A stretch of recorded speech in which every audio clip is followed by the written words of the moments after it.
మన దేశ ప్రధాని నరేంద్ర మోడీ గారు విదేశీ పర్యటనలో ఉన్నారు. ఈ పర్యటనలో భాగంగా ఆయన జోర్డాన్ దేశం వెళ్లారు. జోర్డాన్ లో నరేంద్ర మోడీ గారిని జోర్డాన్ క్రౌన్ ప్రిన్స్ అల్ హుస్సేన్ బిన్ అబ్దుల్లా తానే స్వయంగా తన కారులో డ్రైవ్ చేసుకుంటూ తీసుకెళ్లారు.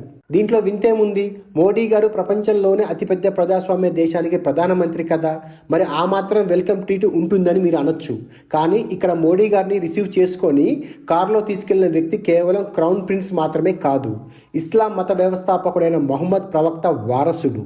ప్రపంచంలోని ముస్లిమ్స్ అందరూ మహమ్మద్ ప్రవక్తని అల్లా పంపిన దూతగా భావిస్తారు. అలాంటి మహమ్మద్ ప్రవక్త వారసుడే స్వయంగా వచ్చి మోడీ గారిని తన కారులో తానే డ్రైవ్ చేసుకుంటూ తీసుకెళ్లాడంటే అర్థం చేసుకోండి. మోడీ గారు భారతదేశ ప్రధాని కాబట్టి ఆయనకు మర్యాద ఇస్తున్నారని మీరు అంటే, మరి 90% మన దేశం ముస్లిమ్స్ మోడీ గారిని ఎందుకు ద్వేషిస్తున్నారు? Crown prince ఇస్లాంనే పాటిస్తాడు. మన దేశంలోని మోడీ గారిని వ్యతిరేకించే ముస్లిమ్స్ కూడా ఇస్లాంనే పాటిస్తారు. కానీ ఇద్దరి ఆలోచన విధానంలో మాత్రం చాలా తేడా ఉంది. ఎంతైనా ఆయన మొహమ్మద్ ప్రవక్తకి వారసుడు, అందుకే అంత హుందాగా ప్రవర్తిస్తున్నాడు.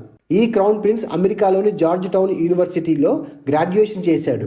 Highly educated person. ఈయనకి ఒక్కతే భార్య. మళ్ళీ చెప్తున్నాను, ఈయనకి ఒక్కతే భార్య.